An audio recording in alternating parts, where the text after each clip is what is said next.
ఈ కార్యక్రమానికి వచ్చి మనల్ని ఆనందంలో ముంచెత్తినటువంటి నరేష్ అన్న గారికి ప్రత్యేకమైనటువంటి ధన్యవాదాలన్న. మరియు మన విలేజ్ సెక్రటరీ గారు రామ్మోహన్ గారికి కూడా ప్రత్యేక ధన్యవాదాలు. మరియు రవి వేదిక ఇంకోటి మా గ్రామంలో మా మిత్రులు పోలీస్ డిపార్ట్మెంట్ అండి, వాళ్ళు క్రాంతి అండ్ మిత్రుడు కృపావరం సృజన్ కొద్దిగా వేదిక మీదకి వస్తే మీరు కూడా ఒక్క నిమిషం ప్లీజ్ ప్లీజ్ ప్లీజ్. ముందుగా మన గురించి అంశాలు మాట్లాడతారు అన్న. జై భీమ్. చిల్లాపూరు గ్రామ ప్రజలందరికీ, అంబేద్కర్ సంఘం అధ్యక్షులకు, కార్యదర్శికి, కమిటీ సభ్యులకి, నాయకులకి, ఈ విగ్రహం పెట్టాలని ఆలోచన చేసిన మంచి మనుషులకి, నిండు మనసుతో సహాయ సహకారాలు అందించినటువంటి వారందరికీ, మరీ ముఖ్యంగా ఈ చిల్లాపూరు గ్రామం నుంచి బాబాసాహెబ్ జయంతి రోజు ఆయన విగ్రహాన్ని ఆవిష్కరించుకోవడం కోసం చాలా రోజులుగా కష్టపడి పనిచేసిన సోదరులకి, మా అమ్మలకి, అక్కలకి, చెల్లెళ్ళకి, తమ్ముళ్ళకి, అన్నలకి, పిల్లలకి సామాజిక ఉద్యమాభివందనాలు. ప్రసంగించడానికి ముందు ఒక్క మాట మీ చెవులో వేద్దామని మైకు పట్టుకున్నాను పెద్దలారా. నా వల్ల ముందుగా కూర్చున్న వాళ్ళు ఎవరైనా నా మాటల వల్ల, నా ప్రవర్తన వల్ల, నా ఆలోచన వల్ల ఎవరికైనా మనసుకు బాధ కలిగించి ఉంటే గతంలో నన్ను మన్నించండి. రెండవది, చక్కగా ప్రతి మాటను మీరు రికార్డు చేయండి. ఆ 25 నిమిషాలు కేవలం బాబాసాహెబ్ గురించి నేను చదువుకున్న పుస్తకాల్లో నుంచి నిజాలు మాత్రమే చెబుతాను. ఆ నిజాలలో కూడా కొన్ని నిజాలు చెప్తే మనుషులు జీర్ణించుకోలేరు, కోపానికి వస్తారు. అలా కోపానికి వచ్చే విషయాలన్నీ పక్కకు పడేసి ఎదురుగా నన్ను తిట్టడం కోసం కూర్చున్న వాళ్ళకి, నేనేమన్నా తప్పు చేస్తే తన్నడం కోసం వచ్చిన వాళ్ళని కూడా శబ్బాష్ అని నాతో సెల్ఫీ దిగించుకొని పోతా. మధ్యలో ఎక్కడ కరెంటు వీకుదామని ఉన్నోళ్ళేమో అనుకుని జనరేటర్ కూడా స్టార్ట్ చేసి పెడతాను రెడీగా.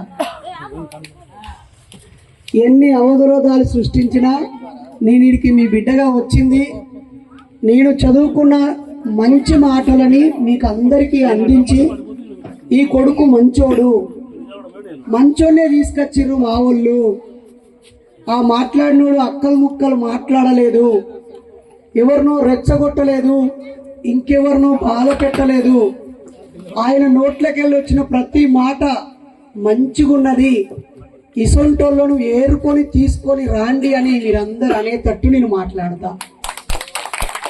కాబట్టి ప్రజలారా, బైరి నరేష్ అంటే దేవుళ్ళను తిట్టినవాడు కాదు. 30 సంవత్సరాలుగా నాకు 43 ఏండ్లు, 30 సంవత్సరాలుగా మూఢనమ్మకాల మీద ప్రజలను చైతన్యం చేస్తూ ఊరూరా తిరిగిన కొడుకు. టీవీల కోసం ఆశపల్లే, పేపర్లు రావాలని ఆశపల్లే, నలుగురు చెందాలియాలని ఆశపల్లే, ప్రయాణం కూడా చేసిన. మీ దేవరకొండ నుంచి మొదలుకుంటే మీరు ఈ 2 రాష్ట్రాలలో నేను పోని మండలం లేదు. అయితే ఎప్పుడో 2-3 ఏళ్ల కింద ఓ అంబేద్కర్ మీటింగ్ కాడ, అయ్యా మీరు కొద్ది రోజులు మిమ్మల్ని మీరు కంట్రోల్ చేసుకోవడానికి రకరకాల మాలలు వేసుకుంటున్నారని చెప్పి రాత్రి ఒకటింటికి మాట్లాడుతూ, అంతకుముందు జరిగిన కొన్ని బాధ కలిగించే విషయాల వల్ల కొంచెం నా వాళ్ళే ఉన్నారనుకొని మాట్లాడిన 10 రోజుల తర్వాత ఆ మాటల్ని తిప్పి నన్ను ముప్పు తిప్పలు పెట్టి పోలీస్ స్టేషన్లో కేసులు పెట్టిరు నా మీద. నేను ఒక అమ్మాయిని చెడ్డగా చూసినోని కాదు, నేనే కులం లేకుండా, కట్నం లేకుండా, అయ్యగారు లేకుండా 16 ఏళ్ల క్రితము ఒక అమ్మాయి మెడలో దండేసి పెళ్లి చేసుకున్నా. ఇప్పటి వరకు ఇవాళ పొద్దుగాల 3 పెళ్లిళ్ళు చేసిన, 240 పెళ్లిళ్ళు చేసిన. మీకు పుట్టిన 2 పిల్లల పెళ్లిళ్ళు చేయడానికే మీకు ఎంత గోసు ఉంటుందో తెలుసు కదా. 240 లగ్గాలు చేసిన నేను, దాదాపు 5-6 వెయ్యిల మీటింగులలో మాట్లాడిన నేను. ఎన్ని మీటింగులో లెక్కలేనండి. కాబట్టి ప్రజలారా, ఒక మనిషిని చూడంగానే ఇక కర్రెగున్నాడని వీడు వేస్ట్ గాడు అనుకోవద్దు. లేకపోతే ఈయన కులం తెలవగానే పలానా కులపూడ తెచ్చి అని అనుకోవద్దు. అట్లా అనే మనస్తత్వం మార్చుకోవాలి. మనం నిండు మనసు రావాలి. చెప్పిన దాంట్లో తప్పు ఉంటే బిడ్డ ఇది తప్పు అని చెప్పాలి. తప్పు మళ్ళీ మళ్ళీ చేస్తే జైల్లో పెట్టాలి. అదే తప్పు మళ్ళీ మళ్ళీ చేస్తే కొట్టినా పర్లేదు, చంపినా పర్వాలేదు. కానీ తప్పే చేయకుండా, అసలు అది తప్ప ఒప్ప నిర్ణయించకుండా ఒక అభిప్రాయానికి రావద్దని మీ అందరికీ చేతులు జోడించి కోరుతున్నాను. ఎస్, మీరు ఏ రకంగానైనా నాకు ఒక 10 పరీక్షలు పెట్టుర్రి. 10 చెడ్డ అలవాట్లల్లా ఈ ఊళ్ళో ఒక 100 మంది ఉంటారు కావచ్చు, ఏ చెడ్డ అలవాట్లు లేని వాళ్ళు. అన్ని అలవాట్లు ఉన్న వాళ్ళే 100కి 90 మంది ఉంటారు. లేదా భార్యను కొట్టినోళ్ళు తిట్టినోళ్ళు ఉంటారు. నాకల్లా 0 మార్కులు. తిట్టి కొట్టి గొడవడి పంచాయతీలలో పోయినని కాదు, బాబాసాహెబ్ కోసం మాట్లాడి జైలుకు పోయిన తప్ప నా వ్యక్తిగత జీవితంలో జైల్లో అడిగే పెట్టలే. నాతో చదువుకున్న వాళ్ళు, డిఎస్పీలు అయిన వాళ్ళు, కానిస్టేబుల్ అయిన వాళ్ళు, టీచర్లు అయిన వాళ్ళు నా నెత్తి మీద ఎన్ని ఎంటికలు ఉన్నాయో అంతమంది ఉంటారు.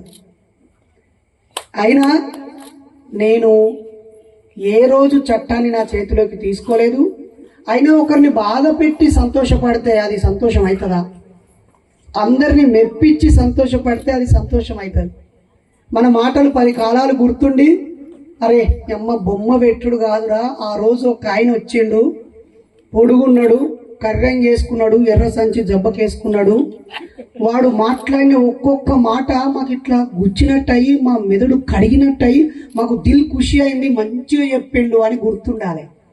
అంతగానే వాడు వచ్చిండు, వాడికి మైక్ ఇయ్యంగానే అక్కలు ముక్కలు ఏదో మాట్లాడినంత పిచ్చి పిచ్చిగా, ఏదో తాగినో లెక్కనో, లేకపోతే ఇక నాకేం మైకు దొరికిందని ఆగమాగం మాట్లాడి మీటింగ్ అంతా షిల్ల కల్లం చేసిండు, దొంగబాడుకావని అనిపించుకోను నేను. ఇక్కడున్న చిన్న పిల్లలు సార్ అని నాకు 2 చేతుల దండం పెట్టాలా. ఇక్కడున్న నా తమ్ముళ్ళు గుండె కద్దుకొని మా అన్న మా కోసం వచ్చినని ప్రేమను పంచాలా. ఇక్కడున్న అక్కలు, అన్నలు, చెల్లెలు, తమ్ములు అందరూ మా ఊరికి ఒక నిజమైన అంబేద్కర్ వారసుడు, అంబేద్కర్ దారిలో వెళ్ళి ఆయన శిష్యుడు వచ్చిండు, బుద్ధుడి శిష్యుడు వచ్చిండు, సంఘ సంస్కరణ కోరుకునే సంఘ సంస్కర్త వచ్చిండు, బాగా పెద్ద చదువులు చదువుకున్న మంచి మనిషి వచ్చిండు, ఒక మాట్లాడే కాదు అతని బతుకులో కూడా పాటించే వ్యక్తి వచ్చిండు అని మీరందరూ సంబరపడాలని కోరుకుంటున్నాను. బాబాసాహెబ్ విగ్రహాన్ని మేమందరం తలా ఇన్ని పైసలు వేసుకొని ఎక్కడ బుక్ పెట్టలే, ఎక్కడ బయట ఉన్న అడగలే అని చెప్తే నాకు ఉప్పొంగిపోయి ఇక్కడికి వచ్చిన. ఇవాళ నేను నా భార్య గవర్నమెంట్ టీచరు, పెళ్ళైనాక 5 ఏళ్ళు చదివిపిస్తే ఆమె కష్టపడి టీచర్ అయింది. ఓపెన్ కేటగిరీలా, రిజర్వేషన్లో కాదు, ఓపెన్ కేటగిరీలో గవర్నమెంట్ టీచర్ అయింది. మొన్న 86,000 ఆమెకు 10వ తారీఖు నాడు జీతం పడ్డది. ఈ 86,000 మొత్తం అంబేద్కర్కే ఇద్దాము అని అనుకున్నాం.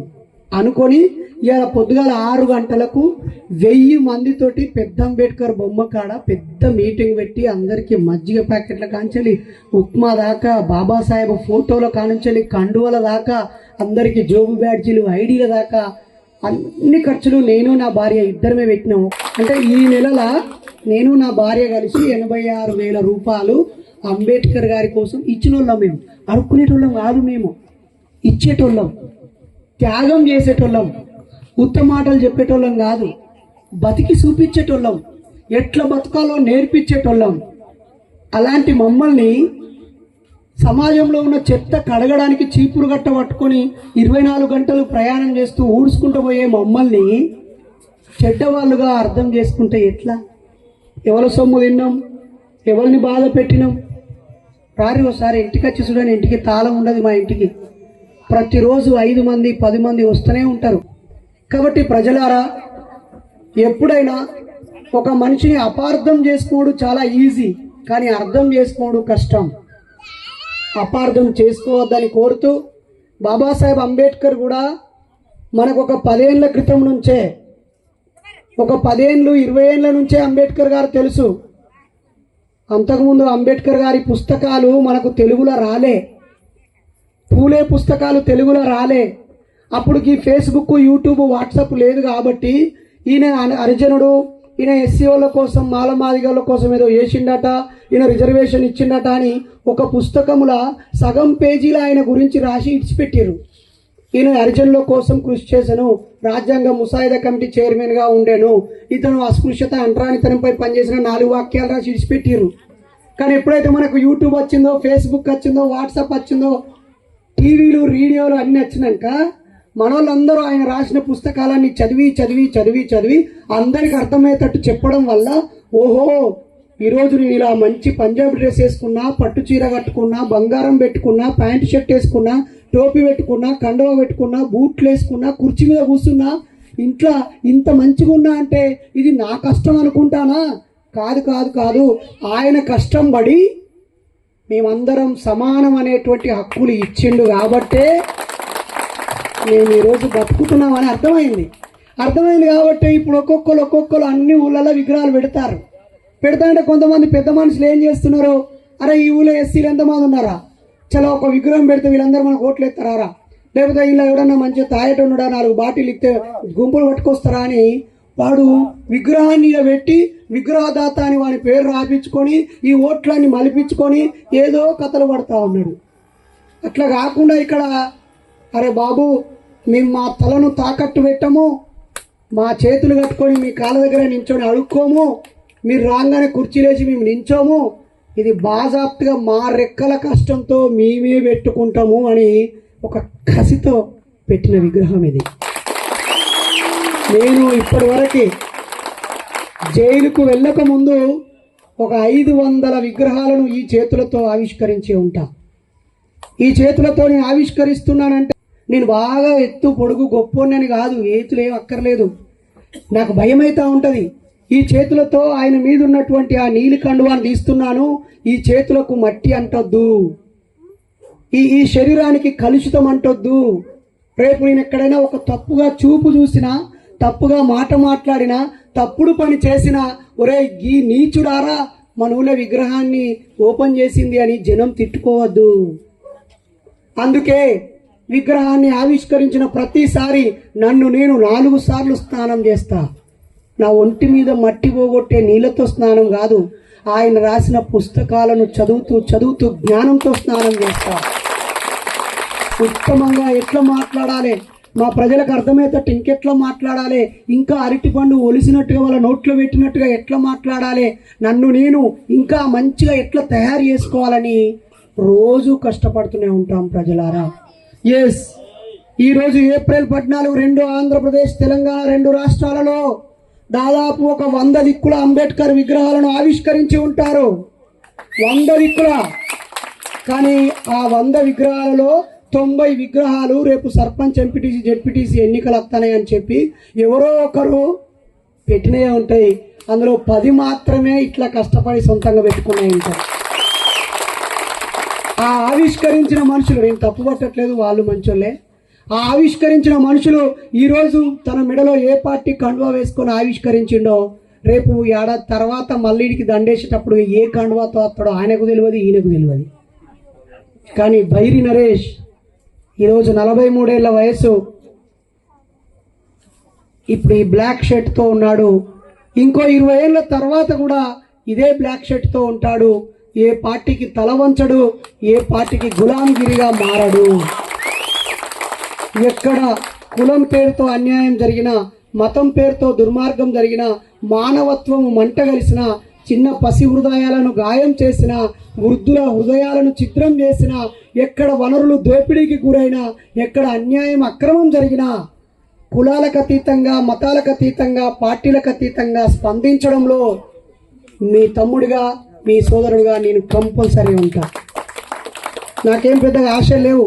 బాగా మాట్లాడి అందరూ మెచ్చుకున్నాక కొన్ని ఓట్లు వస్తే ఎంపీటీసో, జెడ్పీటీసో, లేకపోతే సర్పంచో, ఎంపీపో, ఎమ్మెల్యేనో, మంత్రో కావాలని నాకు అసలే లేదు కాదు, ఉండది.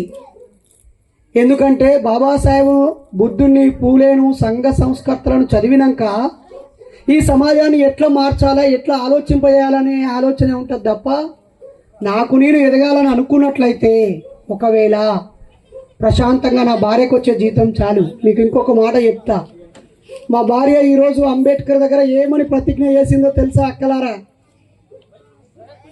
ఈ నెల 86,000 ఇచ్చింది కదా. కానీ రేపు ఎండాకాలం సెలవులు ఈ నెల 24వ తారీఖు నుంచి చాలా అవుతాయి. 23 తారీఖు బడి అయిపోతుంది. మళ్ళీ జూన్ 12వ తారీఖు ఓపెన్ అవుతుంది. ఈ బడి అయిపోయిన రోజు నుంచి మళ్ళీ బడి చాలా అయ్యే రోజు దాకా అన్ని సెలవులు వాళ్ళ అమ్మోళ్ళ ఇంటికాడ తిని పండుకోకుండా, మా అమ్మోళ్ళ ఇంటికాడ అత్తగారి ఇంటికాడ తిని పండుకోకుండా ఈ మొత్తం సెలవులు సమాజంలో ప్రయాణం చేస్తూ గడుపుతానని బాబాసాహెబ్కు ప్రాణం ప్రతిజ్ఞ చేసింది. అంటే వచ్చే నెలలో వచ్చే జీతము, మళ్ళా జూన్లో వచ్చే జీతం, 2 నెలల జీతం కూడా సమాజం కోసం ఖర్చు పెడతా అనుకున్నారు. ఆమె బీరువాల 5,000 రూపాయల చీరువ ఒక్కటి కూడా ఉండదు. 5,000 రూపాయల చీర ఒక్కటి కూడా ఉండదు.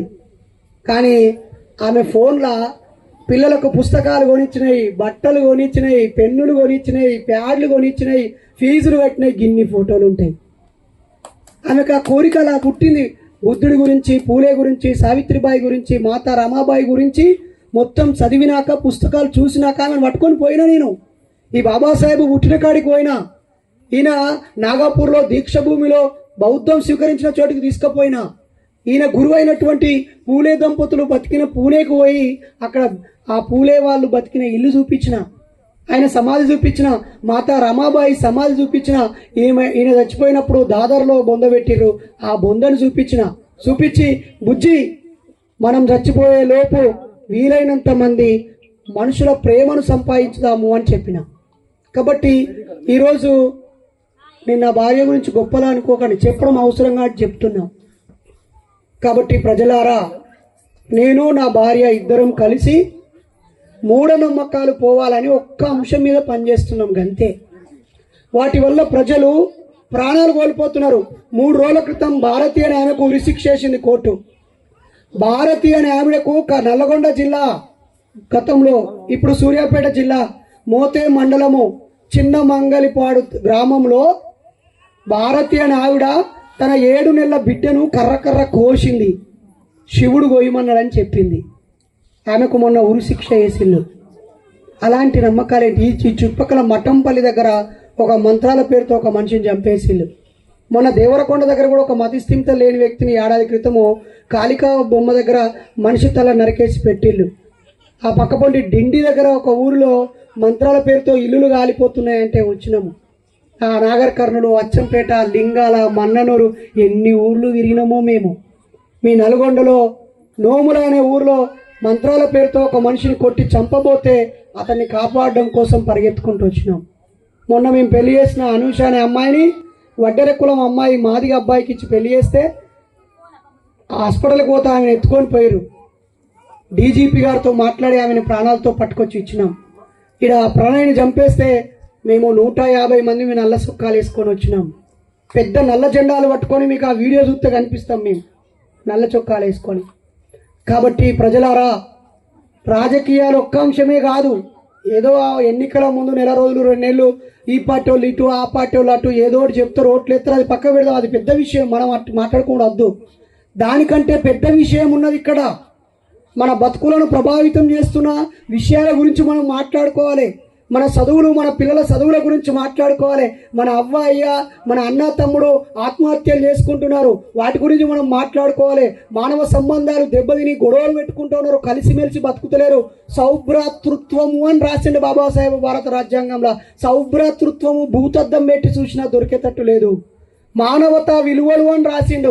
మానవ విలువలు ఎక్కడున్నాయి? చచ్చిపోయినాక 18 రోజులకు ఆ శవం వాసన వస్తే ఆ ఇల్లు డోర్ తీసి అరే నువ్వు చచ్చిపోయిన రా అని బొక్కలు. అంటే మనుషులు సంబంధాలు పోయినాయి. కాబట్టి మన ఆరోగ్యం మీద శ్రద్ధ పోయింది, మధ్యలో చచ్చిపోతున్నాం. మన శ్రమ మీద విలువ పోయింది, అలాగే జ్ఞానం మీద కోరిక పోయింది, కలిసికట్టుగా ఉండాలనే ఐక్యత చచ్చిపోయింది. ఇన్ని దుర్మార్గాలు ఉన్నాయి. ఓన్లీ ఓట్లేనా? 5 ఏళ్ళకి వీళ్ళకి వెళ్తారు, నచ్చకపోతే 5 ఏళ్ళకి ఇంకో వాళ్ళకి వెళ్తారు. వీళ్ళు బాగా నచ్చుతాం, మళ్ళీసారి ఇప్పుడున్న కాంగ్రెస్ వాళ్ళు మంచిగా పనిచేస్తే ఈ 3-4 ఏళ్ళు మళ్ళీ వీళ్ళనే ఎన్నుకుంటారు. నీకు నచ్చకపోతే ఆడ బంద్ కాదు, అందరికీ నచ్చకపోతే మారుతుంది పార్టీలు. కాబట్టి పార్టీలు ఎవరెవరు ఎటు మారిరా అనేది పెద్ద విషయం కాదు, లీడర్లు ఏం చేస్తారనేది పెద్ద విషయం కాదు. ఈ బాబాసాహెబ్ అంబేద్కర్ గారు గుర్తుపెట్టుకోండి, మనిషి సమూలంగా మారాలని కలలు అన్నాడు ఆయన. అందుకే బౌద్ధ ధమ్మ జీవన విధానాన్ని మనకు చూపించిండు. ఒక గొప్ప వ్యక్తిత్వం ఎలా ఉండాలి, మన ఆలోచన విధానం ఎలా ఉండాలి, మన మాట తీరు ఎలా ఉండాలి అని, మన బట్టల తీరు ఎలా ఉండాలని చెప్పాడు ఆ మహానుభావుడు. దాని గురించి మనకు ఎక్కడ మాట్లాడుకుండా అయితలేదు. ఏమనంటే బాబాసాహెబ్ అంబేద్కర్ అనగానే vote, political power is master key అని చెప్పి ఆ మాస్టర్ కీ పెట్టి ఎటు తిప్పినా తాళం ఓపెన్ అవుతలేదు. అందరూ అది మర్చిపోయి మళ్ళీ జోబులు వేసుకొని ఏదో పాటల కన్నా పోతారు, లేకపోతే రాజకీయాలు ఇచ్చిపెట్టి ఎంత చేసినా వేస్ట్ రా వెనక కన్నా పోతారు. ప్రజలు సాంస్కృతికంగా మార్పు రావాలి, వాళ్ళ ఆలోచనల్లో మార్పు రావాలి, వాళ్ళ బతుకుల్లో మార్పు రావాలి, వాళ్ళ భాషలో మార్పు రావాలి, వాళ్ళ బతుకులో మార్పు రావాలని, సాంఘిక విప్లవం రావాలని కలలు కన్నాడు ఆయన. ఆయన రాసిన పుస్తకాలలో మనం ఏ పుస్తకం చదవట్లేదు. ఆర్థికంగా ఎదగడం కోసము ఆయన ఎకనామిక్స్ మీద PhD చేసిండు ఆయన. ఈరోజు మనకి ఎకనామిక్స్ అనే సబ్జెక్ట్ మీదనే అవగాహన ఉండదు. ఎవరో బీకామ్ చదివిన వాళ్ళకి ఎకనామిక్స్ అనే కాడ ఆగిపోతాం, లేదా బ్యాంకు కోచింగ్ పోయిన వాళ్ళు ఎకనామిక్స్ కాడ ఉంటాం. కానీ నా ముందున్న చదువుకున్న పిల్లలారా, ఇప్పుడు మీ చేతిలో యూట్యూబ్ ఉన్నది కదా, ఒక్కసారి ఎకనామిక్స్ క్లాసెస్ అన్ని వినండి. పెట్టుబడి అంటే ఏంటి, ఆదాయం అంటే ఏంటి, మిగులు అంటే ఏంటి, దాన్ని పొదుపు చేయడం ఎలాగా, పెట్టుబడిగా ఇన్వెస్ట్ చేయడం ఎలాగా, ఉన్న సంపదను అభివృద్ధి చేసుకోవడం ఎలాగా, మనకయ్యే అనవసరమైన ఖర్చులు గుర్తించి తగ్గించుకోవడం ఎలాగా, గౌరవాన్ని పెంచేటువంటి అలవాట్లు ఎలా చేసుకోవాలి, మనం కుటుంబం ఎదగడం కోసం ఏ అలవాట్లు చేసుకోవాలి, మన కుటుంబాన్ని ఏ ఏ సమస్యలు ఇబ్బంది పెడుతున్నాయో కూర్చొని మాట్లాడుకొని వాటిని కడిగే పనులు జరగాలి. అది జరగట్లేదు. బాబాసాహెబ్ అంబేద్కర్ గారికి 4 కొడుకులు పుట్టి ఒక బిడ్డ పుడితే అందులో 3 కొడుకులు చచ్చిపోయి ఒక బిడ్డ చచ్చిపోయినా కూడా ఒకే కొడుకు, పెద్ద కొడుకు యశ్వంతరావు ఒక్కడే ఉన్నాడు. గంగాధర్ చచ్చిపోయాడు, రాజారత్న చచ్చిపోయాడు, రమేష్ చచ్చిపోయాడు, అలాగే మన బిడ్డ కూడా చనిపోయింది హిందూ. మరి అంతమంది చచ్చిపోయినా ఆయన ధైర్యం జడలే, తల్లడిల్లి వెనక వల్లే ఈ లోకంలో ఉన్న ప్రజలందరూ నా బిడ్డలే అని చెప్పి ఒకసారి ఆయన ఉత్తరం రాస్తాడు వాళ్ళ భార్యకి. ఇవో నేను బరోడా సంస్థానపు రాజు పంపించే పెన్షన్ అంటే స్కాలర్షిప్ డబ్బులతో నేను ఇక్కడికి వచ్చిన చదువుకోవడానికి 5 ఏళ్ళు చదివే చదువుని 3 ఏళ్లలోనే చదువుతా అని యూనివర్సిటీలో చెప్పిన. ఓకే అన్నారు. ఇక 3 ఏళ్ళు ఇదే ఎందుకు చదవాలని ఇంకో కోర్సులో కూడా చేరిన. కానీ ఎవరో నాకు డబ్బులు పంపించకుండా ఆపిల్లు నాకు తినడానికి కష్టమవుతుందని అంబేద్కర్ వాళ్ళ భార్యకి ఉత్తరం రాసిండు. అప్పుడు వాళ్ళ భార్య గిసొంటి అన్నను పిలిచి రాపించింది, మన కార్యదర్శి సార్ని పిలిచి ఒక ఉత్తరం రాయమని చెప్పి. ఏమని వచ్చిందంటే, అయ్యా మన కొడుకు ఆరోగ్యం మంచిగా లేదు, నేను కూలీ నాలి కాయ కష్టం చేసి డబ్బులు సంపాదిస్తున్నా, ఈ డబ్బులతో వాడిని దవాఖానకు తీసుకుపోవన్నా లేకపోతే నీకు మనీ ఆర్డర్ చేయాలన్నా అని రాస్తే ఆయన ఏం చెప్పిండో తెలుసా? బుజ్జి, నీకు నాకు పుట్టినోళ్ళే మన పిల్లలు కాదు, ఈ లోకం మీద తినడానికి తిండి, కట్టుకోవడానికి బట్ట, ఉండడానికి ఇల్లు లేని, చదువుకునే అవకాశం లేని, గౌరవం లేని ఈ సబ్బండ కులాల పేదలందరూ మన పిల్లలే. వాళ్ళ కోసం నేను చదువుతానా రాస్తానా? నేను నీకు మన పిల్లలకింత దూరం ఉన్నది, మన దేశంలో ఉన్న పేదవాళ్ళ బతుకుల కోసం వీడు ఉన్నా అని చెప్పి ఆ పైసలు నాకు పంపి నేను వచ్చినాక దవాఖానలో చూపిస్తా అంటాడు. కానీ ఆ తల్లి ఇటు పంపిస్తుంది, ఆడ కొడుకు చచ్చిపోతాడు. ఎంత దుఃఖం ఉంటుంది అనుకుంటారు ఆయనకి. కానీ ఆయన చచ్చిపోయాడు. అయితే ఏంటి, ఇప్పుడు బొంద పెట్టినాం కదా, సాయంత్రం మీటింగ్ ఉన్నది, పదండి పోదామంటాడు. అయ్యా మీ కొడుకు ఇప్పుడే చచ్చిపోయాడు, బొంద పెట్టినావు కదా, ఈ ఏడ్చుడో పిండకు పెట్టుడో దండం పెట్టుడో చేయవా అంటే, సచ్చినోడు ఎట్లా రాడు, ఆ సచ్చెట్లను కాపాడదాం పదా అని చెప్పి వస్తాడు ఆయన. మరి గంత గొప్ప మనిషి గురించి మనకు ఎవ్వరు చెప్పలే చక్కగా. ఎందుకు చెప్పలేదని మనం అడగలేము. వాళ్ళు చెప్పిర్రు చాలా విషయాలు, ఒక్కొక్క దేవుడి గురించి గొప్పగా చెప్పిర్రు, ఒక్కొక్క మహాపురుషుల గురించి చెప్పిర్రు, అవతారాల గురించి చెప్పిర్రు, యేసయ్య గురించి చెప్పిర్రు, అల్లా గొప్పతనం చెప్పిర్రు, మత గ్రంథాలన్నీ మనకు వివరించిర్రు, అర్థమయ్యేటట్టు చేసిర్రు, అందరం ఎవరికి నచ్చిన దేవుళ్ళని నమ్ముకునేటట్టు చేసిర్రు వాళ్ళు. కానీ మన బతుకుల కోసము నిజంగా సేవ చేసిన దేవుళ్ళ గురించి మనకు ఎవరు చెప్పలే. ఎందుకంటే వీళ్ళు తక్కువ కులం వాళ్ళు. వీళ్ళ గురించి చెప్తే మన అందరము వీళ్ళ గురించి చదివి ఈయన ఓ మాలేసుకోమన్నాడు. ఇక్కడ అయ్యప్ప మాలేసుకున్న వాళ్ళు చాలా మంది ఉంటారు, హనుమాన్ మాలేసుకున్న వాళ్ళు ఉంటారు, భవానీ మాలేసుకున్న వాళ్ళు ఉంటారు, శివ మాలేసుకొని శ్రీశైలం పోయిన వాళ్ళు ఉంటారు. ఇక్కడ బుద్ధుడి మాలేసుకున్న వాళ్ళు ఎంతమంది ఉన్నారు? చేయలేవట్టురి. బుద్ధుడి మాలేసుకున్న వాళ్ళు బాబాసాహెబ్ అంబేద్కర్ వేసుకున్నాడు. 1956 అక్టోబర్ 14న 5.5 లక్షల మందిని ఇట్లా కూర్చోబెట్టి, ఇప్పుడన్నా టీవీలు పేపర్లు ఉండి కృష్ణమాది అన్న లచ్చ డప్పులు అంటే లచ్చ డప్పులు వచ్చినాయి. మాల మహానాడులు చలో అరే మనకు అన్యాయం జరుగుతుంది పెరేడ్ గ్రౌండ్ పోదాం చెప్తే అక్కడ కూడా లక్షల మంది వచ్చిళ్ళు. రేవంత్ రెడ్డి అన్న పెద్ద మీటింగ్ పెడదామని సోనియా గాంధీనో వాళ్ళ రాహుల్ గాంధీనో పిలిస్తే లక్షల మంది పోయిర్రు. కేసీఆర్ గారు తెలంగాణ కోసం మీటింగ్ పెడితే లక్షల మంది వచ్చిర్రు. ఇప్పుడు అంటే లారీలు ఉన్నాయి, తిండి బీర్లు బిర్యానీలు బస్సులు ఆటోలు అన్నీ ఉన్నాయి, రోడ్లు మంచిగా ఉన్నాయి. కానీ 1956లో 5.5 లక్షల మందిని ఇట్లా పెట్టి అందరికీ బుద్ధుడి మాల వేసిండు. బుద్ధుడి మాల అంటే తెలుగునే తెలియదు, మనకు అవ్వాలి చెప్పలే. మనకంటే ఇక్కడ గురుస్వామి ఉంటాడు, ఇట్లా వేసుకోరా రే నువ్వు కొంచెం అటు ఇటు పోతున్నాడు, మీ అవ్వ చెప్పింది ఈసారి మంచిగా వేసుకో, పొద్దున్న రా తానం చేయి దండం పెట్టుకో అంటాడు. అదేదో తప్పేం లేదు అసలు, అలా మంచిదే అది. కానీ మనకు అసలు బాబాసాహెబ్ అంబేద్కర్ వేసిన బుద్ధుడి మాల ఎవ్వరికి తెలియకపోయే, ఇక్కడ ఒక్కరు సుతా బుద్ధుడి మాల వేసుకోకపోయే. ఇక మనం ఆయన గురించి ఎట్లా మాట్లాడుకునేది? కష్టమే నిజంగా. అంటే అలా పడ్డ ఇప్పుడు ఆయన 3 బాధలు రాసిండు పేపర్లా పుస్తకంలా. నువ్వు ఎందుకని నీకు బాగా అవమానం జరిగి బాధపడ్డ విషయాలు చెప్పు అంటే ఆయన 3 చెప్పిండు. ఆ 3 చెప్తే మన కళ్ళకు నీళ్ళు ఆగాయి. ఒకటేమో తను చిన్నగా ఉన్నప్పుడు పావుగా పెడితే కటింగ్ చేసేటప్పుడు ఆయన రూపాయి ఇస్తాడు మంగళన్నకు, పావులకు కటింగ్ చేస్తాను కదా నేను రూపాయి ఇస్తా నాకు కటింగ్ చేయ అంటాడు. అనగానే ఇట్లా కత్తెర పెట్టగానే ఆ పక్కన ఒక ఆయన వచ్చి ఏ వీడు తక్కువ కులపోడు గవానికి కటింగ్ చేస్తావా అంటాడు.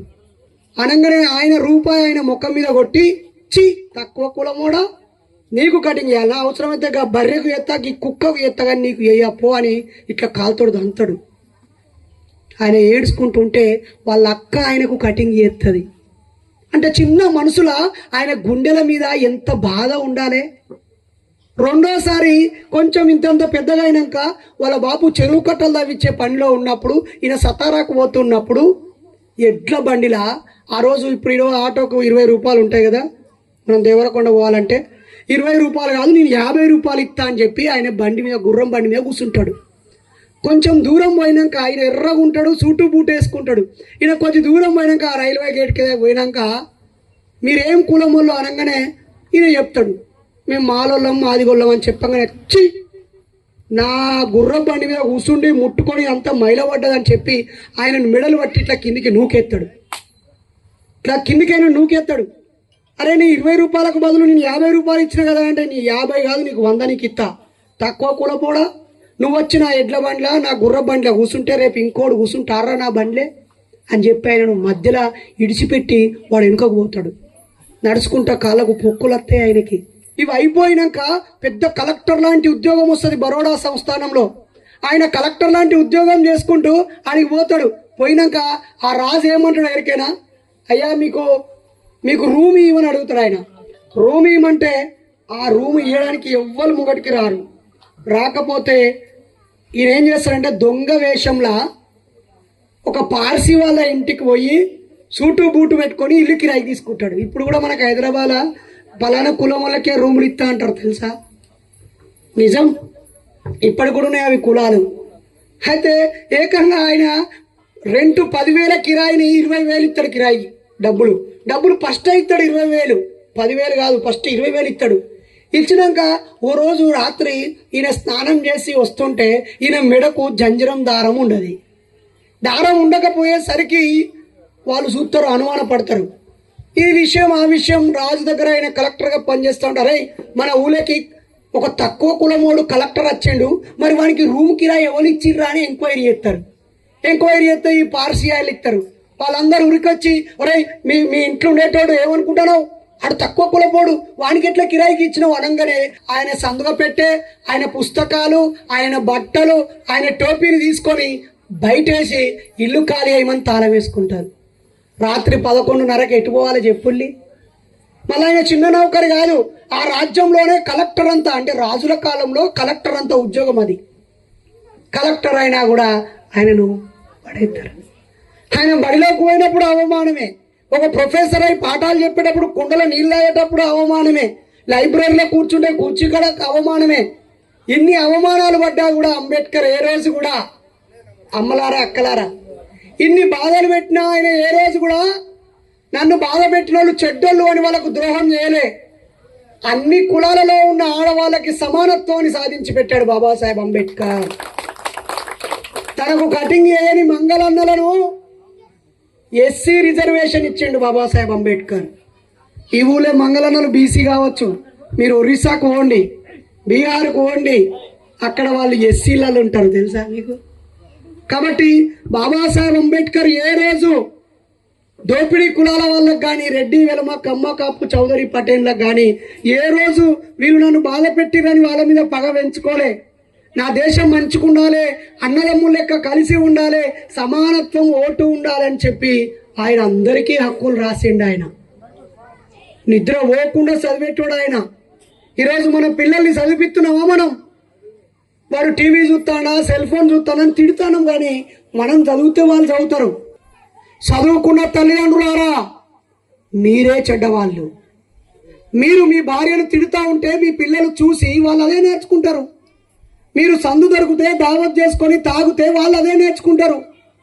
మీరు డిగ్రీలు పీజీలు చేయకపోయినా మీరు 10వ తరగతి దాకా చదివినోళ్ళు కదా, ఆడ అక్కలు మగ అన్నలు.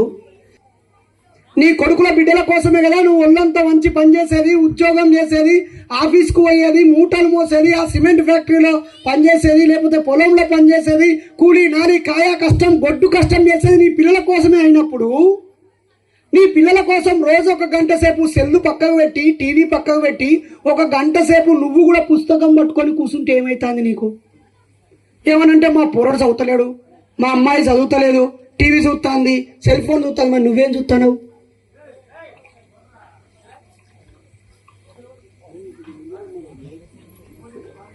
నేను అనేది నిజమే కదా.